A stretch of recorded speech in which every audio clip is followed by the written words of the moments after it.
Sir corona corona कर रही है सरकार। कोरोना जैसी बीमारी को हमारे जो आईडी हॉस्पिटल के वर्कर्स हैं, टीवी हॉस्पिटल के वर्कर्स हैं, सर कोरोना हमारे सामने कुछ नहीं है। जो हम अपने पेशेंट्स हर्पीस जोस्टर पेशेंट्स जो आता है वो पूरा एक तरफ से इन्फेक्टेड होता है, उसके पास आप खड़े नहीं हो सकते, उसमें इतनी स्मेल आती है क्योंकि वो पूरा एक तरफ से गला हुआ पेशेंट होता है। लेकिन हमारे वार्ड बॉयज़, हमारे सीपर्स, हमारी नर्सिस, हमारे डॉक्टर सारे उसकी सेवा हम लोग करते हैं तन मन धन से।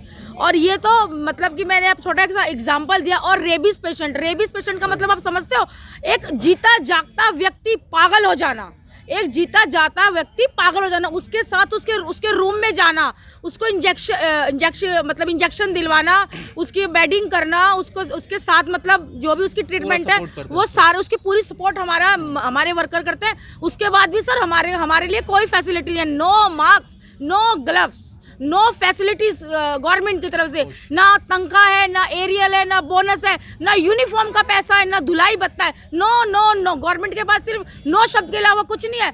न्यूज़ ऑफ इंडिया 2 इस वक्त मौजूद है देश की राजधानी दिल्ली के अंदर राजन बाबू हॉस्पिटल के सामने, जो कि किंग्सवे कैंप फेफड़ों का और टीबी का स्पेशली हॉस्पिटल है एशिया के अंदर। हम आपको बता दें कि यहाँ आने की खास वजह है, हड़ताल यहाँ पर हो रही है।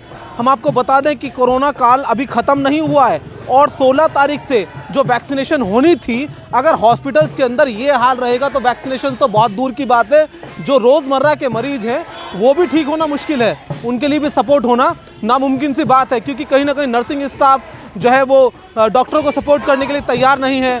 और कहीं ना कहीं आप देख रहे हैं कि ये देखिए, ये पूरा सफाई स्टाफ है जो पूरे ज़ोर शोर से जो है विरोध कर रहा है। और हमें अभी सूत्रों के अनुसार जानकारी प्राप्त हुई है कि कहीं ना कहीं लोकसभा सांसद मनोज तिवारी से भी बात की गई है। आपका परिचय जानना चाहूँगा सर। यूनियन के सबसे पहले मैं आपके चैनल के माध्यम से जो हमारी आवाज़ उठाई जा रही है, मैं आपका बहुत बहुत धन्यवाद करता हूँ और आरबीटीवी हॉस्पिटल में आपका स्वागत है। मैं हॉस्पिटल एम्प्लॉयज़ यूनियन का प्रेसिडेंट किशन लाल सोदा।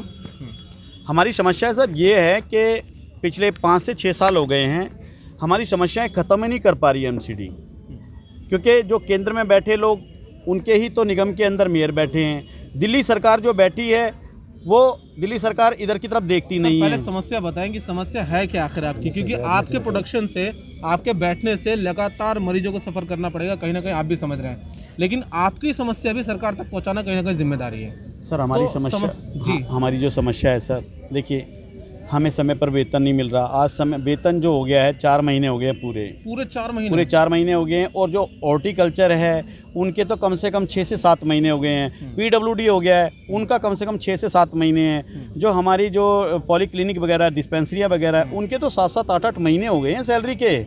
लेकिन हमारे कुछ और बहुत सारे ड्यूज़ हैं, जैसे कि एमएसीपी का पैसा हो गया है, जैसे कि हमारे पेंशनर हैं उनका पैसा हो गया है, हमारा डीए नहीं है, बोनस नहीं है, समय पर कुछ नहीं मिल रहा है। अब आप ये बताइए हम नौकरी पे कैसे आते हैं? बहुत बहुत धन्यवाद। मैं ये बताना चाहता हूँ कि आज हम पूरा डेलीगेशन जो है, मनोज तिवारी जी माननीय सांसद जो हैं हमारे भारत सरकार से, उनसे मिलने के लिए गए थे। हमारे जो है पत्र के माध्यम से, देखिए मैं आपको दिखाना चाहता हूँ कि पत्र के माध्यम से हमने 2 पत्र उनको लिखे कि आपके क्षेत्र में स्थित उत्तरी दिल्ली नगर निगम जो है, इसका जो है क्या नाम है, आरबीआई पीएमटी का जो अस्पताल है हमारा और एमवीआईडी अस्पताल है, इसमें जो है 5 साल का बोनस हमारे को नहीं मिला है। हमारे को 4-4, 5-5 महीने की तनख्वाह पेंडिंग है। और सबसे बड़ी बात है कि 7वां वेतन आयोग का कोई भी 1 रुपया भी नहीं मिला हमारे को। बहुत सारे भत्ते हमारे पेंडिंग हैं। ये सारी समस्याएं हमने माननीय सांसद जी के सामने रखी हैं कि वो हमारे बीच में आए और यहाँ पे जो भी कमी घटी है उसको आकर के देखें।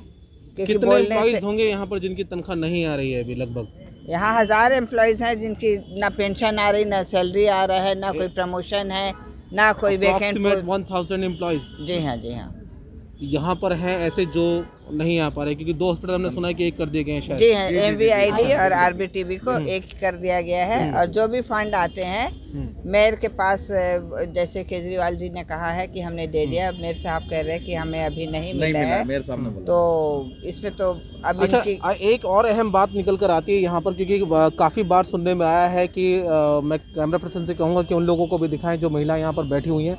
और मैं बताना चाहूँगा कि काफ़ी बार ये सामने हमारे निकल कर बात आई है कि केंद्र सरकार राज्य सरकार पर और राज्य सरकार केंद्र सरकार पर, यानी एक दूसरे के पाले में बॉल फेंकी जा रही है। ये तनख्वाह को लेकर, लेकिन कोई भी सोल्यूशन निकालने के लिए तैयार नहीं है। कोई 13,000 करोड़ का आरोप लगाता है तो कोई 25,000 करोड़ का, कोई 2500 करोड़ का। अजीब सी एक कश्मकश में है। लेकिन मैं आपको बता दूं कि आज लेकिन अगर फाइनल लुबोलुआब इसका निकाला जाए, फाइनल आउटपुट निकाला जाए, तो कहीं ना कहीं सरकार के अंदर किसान भी और मजदूर भी और यूनियन भी और डॉक्टर्स भी, कोई एक आपको पर्टिकुलर ऐसा कोई संस्था, कोई व्यवस्था, कोई सब्जेक्ट ऐसा नहीं मिलेगा जो इस वक्त रोड पर ना हो। हम आपको दिखा रहे हैं लगातार यहाँ पर ये वो लोग हैं जिन्हें ना ही तो किसी की सरकार से मतलब है, किसकी सरकार है, केंद्र की है या राज्य की है, लेकिन इन्हें मतलब है कि जब इन्होंने मेहनत की तो उन्हें पैसा मिलना चाहिए था। किस तरह की परेशानियाँ झेलनी पड़ रही है माता जी? बेटा, हमें बहुत ज़्यादा मुसीबत का सामना करना पड़ रहा है।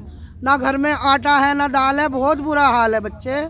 और 6-6 महीने हो गए, मैं तनख्वाह नहीं मिली, बोनस नहीं मिला, 7वें वेतन का एरियल नहीं मिला, हमारी लाइटें कट गई घरों में से, और क्या कहते हैं, बहुत बुरा हाल है मेरे बच्चे, बहुत ज़्यादा बुरा हाल है। क्या लगता है कि ये व्यवस्था अगर इसी तरह से चलती रहेगी तो क्या डिसीजन होगा आपका अगला? क्या अगला तो यही होएगा कि बस हम मर जाएंगे, बस यही होएगा बेटा, भूखे मरेंगे। बड़ा बुरा हाल है। पैदल इतनी 6-6 किलोमीटर दूर से पैदल आ रहे हैं हम। देखिए, एक चीज़ मैं आपको स्पेशली दिखाना चाहूँगा कि आज भी जो है कहीं ना कहीं प्रदर्शन के अंदर थाली इस्तेमाल की जा रही है। कैमरा पर्सन से कहूँगा कि थाली को दिखाएं। ये वही थाली है जो कहीं ना कहीं इनके लिए एज ए वॉरियर बजवाई गई थी कि कोरोना वॉरियर्स के लिए सब 2 मिनट के लिए अपनी खिड़कियों में आए और थाली बजाए। आज वही वॉरियर्स रोड पर आ गए और अपने लिए थाली बजा रहे हैं। अब कहाँ हैं वो देश के तमाम लोग जो अब कोरोना काल के अंदर इन्हें एक आह्वान पर कहीं ना कहीं कोरोना योद्धा समझ रहे थे, और बिल्कुल समझने की बात भी थी, क्योंकि एक हमारे सामने एक बात निकल कर आई थी कि कोरोना से तो शायद प्रेडिक्शन इतना ज़बरदस्त नहीं है जितना कि इन हॉस्पिटल से मरने के प्रेडिक्शन ज़्यादा हैं। एक वजह है क्योंकि ये बीमारी जहाँ तक हमें जानकारी है कि 1 से लगभग 20 लोगों को फैलती है, जबकि कोरोना से डराया गया बहुत ज़्यादा, लेकिन आज भी देश के अंदर इतना प्रेडिक्शन नहीं है मरने का। और जितना ज़्यादा टीबी से लगातार जूझ रहे हैं लोग, और ये वो लोग हैं जो बड़े खतरनाक पेशेंट्स के साथ रहते हैं। देखिए क्या कंडीशन होती है, बताएंगे मैम इसके बारे में थोड़ा सा?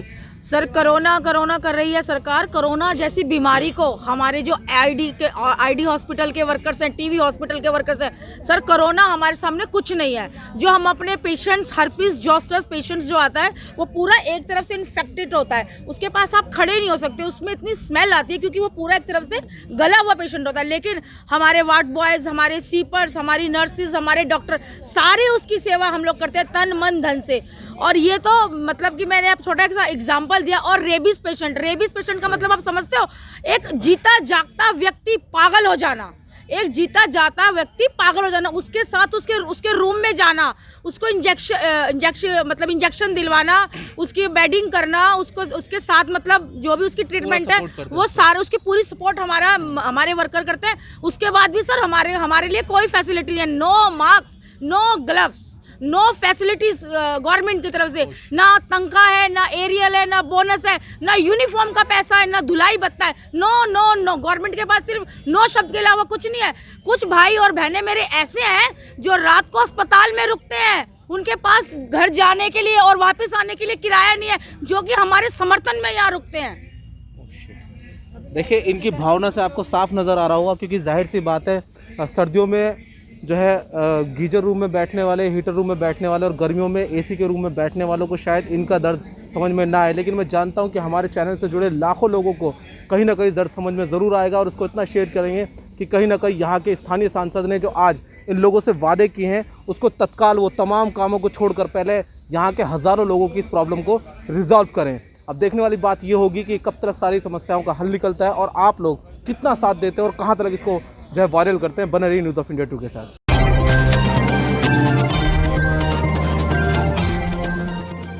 आप देख रहे हैं